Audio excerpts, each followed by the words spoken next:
Have you found happiness? Have I found happiness? Yeah, because I read your bio and Right. you were saying the songs were all about nowadays life, finding happiness. Yeah, it wasn't finding- just me personally. It was just a general thing. Yeah. Yeah, I mean, I think everybody, I have a great life. I'm only living doing something which I love doing, so I'm happy most of the time. But everybody goes through ups and downs, and obviously we've had some pretty hard times. With Fee, losing John and stuff like that. So, but I'm feeling a lot happier than I was probably when I last saw you, and. Yeah. It's just like the band as a whole is feeling there's a good spirit and everybody seems to be getting on well, and we're really happy with the album, and just feeling really positive. So yeah, I'm feeling okay. Okay, and I was going through your lyrics, and they deal with love and they deal with the acceptance of the loss of John, I think. Is it true? Yeah, there is a bit of that. I mean, I hate to keep I don't want to keep going on that John thing because obviously people will obviously know about that. Yeah. No, but but okay, but then let's say the love. Yeah, then we just start with the love in frequency. Can I just? Yeah, of course. I can. whenever Okay. you. Okay.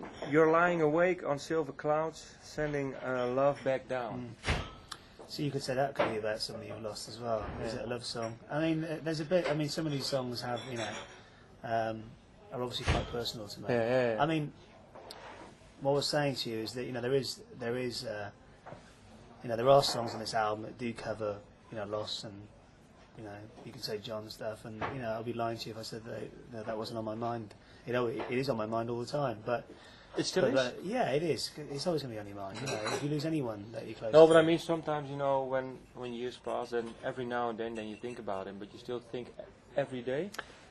I wouldn't say every day, Okay. but a lot of the time, and just when you least expect it. But it's not always kind of negative thoughts. A lot of it's kind of good memories too, But and also, being where we are now as a band, certainly in the UK, anyway, which is our biggest market at the moment. It just seems a real shame that he's not around to sort of enjoy that, because I honestly do believe that we would have been here, with him if he had been. Is what I'm saying. It's just sort of, I do think about it a lot, as I'm sure a lot of other people, a lot of other people out there do too. But the album covers, and like you said, there's love songs, there's songs, life. I mean, I've written a lot of the songs are my own personal experiences, but observations. There's songs about moving forward, about finding happiness, about finding the right person. It's a journey, And, what song is what song you really would like to talk about? Because I wrote down lyrics. Well, there's so many, really. I mean, anything in particular you want to talk about? Okay, you ask me what you want, really. Okay, okay, then. I won't be that specific, but I'll give you something. No, okay. Let me then just first ask a question about the songs. In general, when did you start writing these songs? I started writing the songs, a few ideas, last year probably. Just a few ideas on guitar. But the main majority was probably maybe December, January, February time. Was the so main 3 months, yeah. Yeah, that was the main. But there was stuff before that and ideas for songs, like, for example, like Pushing the Senses was a song I started. That was one of the first songs I started to write. And interestingly enough, that song could also be recorded in a completely different style. I was thinking of doing it with strings on, a bit like I Forget About Tomorrow on the last record. I know it sounds, if you hear it now, it's quite upbeat, quite typical bouncy feeder song. But you can actually do that song in a completely different style, so I wasn't quite sure the best way of approaching it. But after living with it for a while, I felt it needed to be what it was originally intended to be, which is more of an upbeat song. So I decided to go for more of the guitar route and decided not to do strings on it this time. Is it easier now for you, let's say, to decide what the songs need? Yeah. What kind of style they need? What kind of?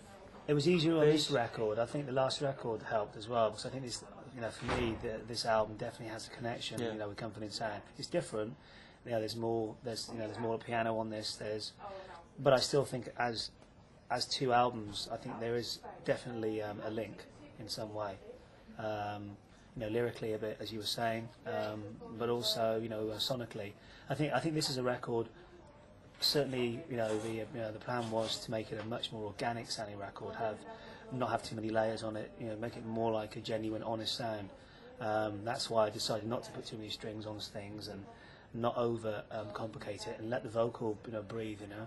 Yeah, because I read that you were sometimes a bit, let's say earlier, you were a bit afraid to let your own voice come out more, and now you have decided to do that. Yeah, I think How come? I'm not that afraid. I just wasn't particularly comfortable hearing my own voice back. Yeah. I'm sure a lot of singers would say the same to you.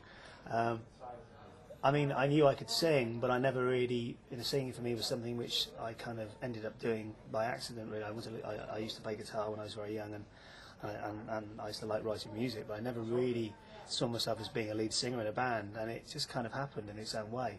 So maybe it's partly that, and also, it's very difficult to hear, to sing and to hear your voice back. It's a very personal thing, and it's a very... No, but don't you get used to it? Yeah, you do get used to it. I have got used to it now, but it's definitely been more comfortable for me since probably Comfort and Sound onwards. How come? Don't know. No, maybe it's just me, or maybe I'm insecure about my voice or paranoid. It's just sometimes I like the vocals I do. It's not like I hate all the vocals. I just personally found it just found it difficult. Okay, and because you were saying piano, you work with piano. How come that you work now more with piano? Did you have a piano around? We've always guitar was broken, or no. I did I bought an old Rhodes piano, like an old Rhodes, which we've always used keyboards on feeder. I mean, apart from the first album, there's keyboards on every feeder record. There's some Rhodes pianos. There's obviously string parts. There's I always use synthesizers and Moogs and stuff. No, but I mean the songwriting, because you were saying more songs were based now or started on a piano. Some of them were, but not all of them. I mean, but more than more than before. Yeah. Just because I felt like I needed to try something different. Okay. And I felt like I have a formula of writing on guitar, and I just felt which like which is. Well, no, I mean I don't know. I mean, okay, no. Okay. You get used to you have certain styles and certain things you like, and that's what makes it me, and that was what makes it part of Feeder Sound. But sometimes to try and push yourself a bit harder and I'm not a great piano player at all. I can play a few chords, but I was hearing these songs on piano, a few of them, not just a nice piano sound. I mean, the piano sounds I went for are, they're all quite distorted, and they're not fancy piano parts. And it was just something. It was a challenge for me, and I just thought that the songs would sound better being approached, that way. And I mean, we're talking about probably 4 songs out of 15. Okay, so it wasn't a lot, but it was good fun for me. I don't know if I would possibly on the next feeder record. There won't be any piano. Who knows? So were the songs written then on the piano, or you wrote them, let's say, on the guitar, the first parts, and then you tried them on the piano? No, some of them were written on piano. Okay. Frequency was actually started on guitar. I had the chorus, Frequency, which is very much that piano-led song. Yeah. And I took it from guitar and then kind of wrote it on keyboards, and it changed a bit. So that kind of started on guitar, but then ended up on piano. Tender was written on piano. Pain on Pain was written on piano. I think that's about it, really. Okay. Yeah. And I was thinking, you were saying you were comparing Pushing the Senses to Forget About Tomorrow, because with the strings and stuff. Well, I'm saying, I know. But what's so good about Forget About Tomorrow? Because I read on the website that you were saying, well, I really like that song. Because you were saying the strings, everything worked out right. So how come that's so special for you then? Well, number one, I've always wanted to do. I always wanted to write a song and have an orchestra on it. I've had strings before, but only 8 or 12 piece or like a quartet, just 4. But I always had a dream of doing it in a cool way, and not just be a pompous, bad rock song with big strings on like some bands have done. And it was always a dream of mine, and that was a song. Forget About Tomorrow was the perfect song for it. When I was writing it, I thought this is the one with strings on. Okay. And you never know if it's going to work, because you don't know about the arrangement working until you hear it. But did you do it yourself, the arrangement also? No, I worked with Audrey Riley, who's done strings on Coldplay, Smashing Pumpkins. I mean, she's been doing strings on Feeder records since High. She did strings on High. There's a record that, so she's worked with Feeder for a long time. and she's great. But I work with her. I sing notes, and she scores it. So we kind of did it together. You know, she did most of the hard work, but I had the idea and some of the melodies. So I think she likes to have input from the artist to give her some idea about what you're trying to achieve, and I can't write things like and I can't write parts for all the different instruments. Cello, viola. We had double basses on that song. The other big low. But I could give an idea about parts and stuff like that, and I had a pretty good idea for how I wanted it to sound. And then she went away and did her magic and came back, and it was great. But it wasn't until we actually got the orchestra in the room and you heard it, if you knew if it was going to work. The first time they started playing, it was just wow. It's amazing. But do you still have that feeling also when you write your songs at home and then you do it with the band? You say, well, it sounds more than I expected it to be. Yeah, sometimes. Some songs do. I mean, some songs. I mean nowadays I do a lot more demos, like really good demos with I put like guide drums and guide bass on and everything. So it sounds like an entire band. But then even then it might sound good, but it's not until you go into a rehearsal room sometimes, or you actually hear it with the real drums on, that it suddenly becomes even bigger and better. Some songs stay more true to the original idea, and other songs just grow, or they just change in some way or develop. But that's all part of the fun. You never really know. It's so unpredictable. And is there one song that made, let's say, a really progress from this album? From the early stages. Yeah. That's quite a difficult one, actually. I'm just trying to think which one changed the most. Because they all came out, in general, pretty true to the original ideas. Okay. I'd say probably Tumble and Fall, because the Tumble and Fall, which is the first single, was a song I wasn't sure if I really wanted to do that song at the time. How come? I don't know, I thought it was a really good song. I wasn't sure whether it was too retro or possibly, I don't know, I just wasn't sure. But everyone else I played it to, which is on acoustic, was like, wow, you've got to do that song, it's a really good song. And like Taka especially said, oh, you should do it. And I really kept hassling me. I said, okay, let's give it a go. But I didn't want to demo it. I just wanted to go in, do the acoustic guitar part and sing. Yeah. And then see what we could build around it. So it was very spontaneous. And I kind of knew the sort of thing I wanted to do with it. But I wanted to keep it, more free. And so I did the vocal on the acoustic to like a drum machine. And we kept it just as like one take. Okay. And then we put the drums on after, and then the bass. It just grew, and then it was done. Okay, so that's probably the one that. Yeah, it was like a real old-fashioned style of recording, like we used to record. And it was just quite nice to have songs that are kind of recorded in that way sometimes. But it was such a simple song. You knew it would work as an acoustic song or a band song. But isn't that, let's say, the power of good songs when they work even on your own on guitar? They have to. But virtually everything I've written, you can play on acoustic in some way, or on a piano. On this album in particular, I'm not saying that every song sounds particularly exciting just on acoustic, but they all work. All of these songs. That's why virtually every track on the album has some acoustic on there as well. I think that's very important, I think that's top. Okay. Now I still have a few more minutes. How much time do you spend on lyrics? It's a shame because I really want to do more. Right. That really varies. I mean, lyrics are very difficult, to write. So they're going to be analysed, and for me, it's important. But do you keep back then when they are going to be analysed? Not really. No. I do a little bit. Obviously, there's only so much you feel like you can say or that it's going to work in a song, but I'm not very good at keeping it back. I'm quite I like to put things down, and I kind of worry about it afterwards when people ask me.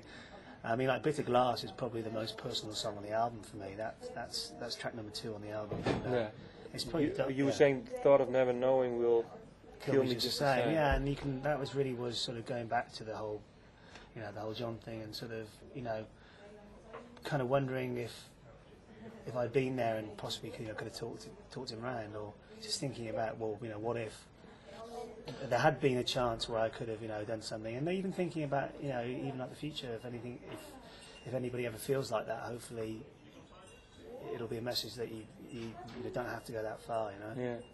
Because it's but I mean, I love that song. I think it has a really it's a dark song, but I think it's for me that's a really powerful song on the album.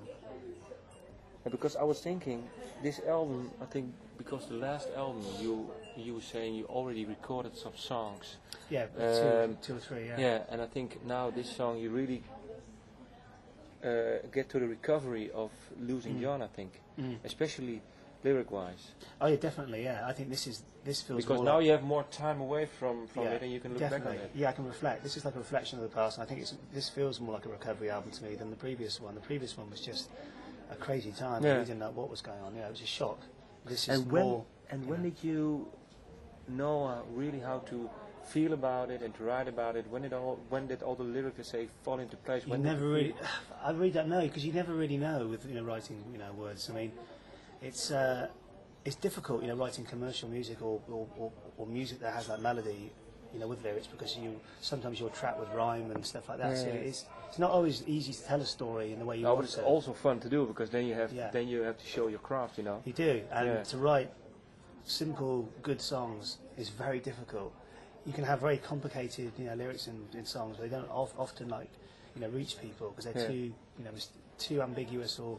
But I think, what I try and do is try and write songs that that are real to me and that have real meaning behind them. And I think that I hope that people hearing them can obviously find some connection with them. So I think that's what I've always tried to do. I haven't always got it right, and there's some songs in the early songs of the records I probably think I didn't get it right there. But you get better and you learn more and you live longer and you sort of have more to say. And that's kind of why possibly I'm a bit happier with what I'm writing now than I was 10 years ago, No, because I think it's really personal, but not too personal, Sometimes you think, well, it's just based on you, but now I think it really isn't. No, yeah. It's more, let's say, people can also it's more universal, yeah. I think, and that's the whole point. That is really important to me. I don't want people to feel like I'm some self-obsessed, No, I know what you mean. egomaniac who just thinks about my own feelings. I don't, but all I can do is, for my own feelings, try and put that into something that people can connect with, and that's a difficult thing to do. But can I just take one last line? Of course, yeah. I think this one I really liked, Pain on Pain. You were saying pain on pain, and then a line, but then you said shame. One last question. Shame on pain took the last breath away. Yeah. Can you it's a pretty simple line, isn't it? Yeah, but it's really deep. Yeah, it is. Well, it's you could sort of. For me, that song was. It was a song that I felt when I was hearing it. If somebody was sort of living, or if you had somebody close to you, whether you would either lost somebody that was very close to you, or you were in a position where you could lose somebody, possibly through an illness. Yeah. And it was just that kind of healing process, really. That's really what I was trying to say on that song. Okay. Shame on pain, almost like you kind of you want the pain to go away. It's as simple as that, and it's almost like it's a crime, Yeah. I was a bit worried about that line at the time. I just thought it was a really cool line. Yeah, me too. Yeah. Because pain on pain, shame on pain sounds like very simple. Yeah. But I think it's a heavy line. Yeah, that's okay. That's what. Thanks a lot. Cheers. Thank you. Thank you. I think Pain on Pain is almost like a hymn. Yeah. Reminds me of a hymn. I don't think I'll ever write a song like that again. I don't think I could.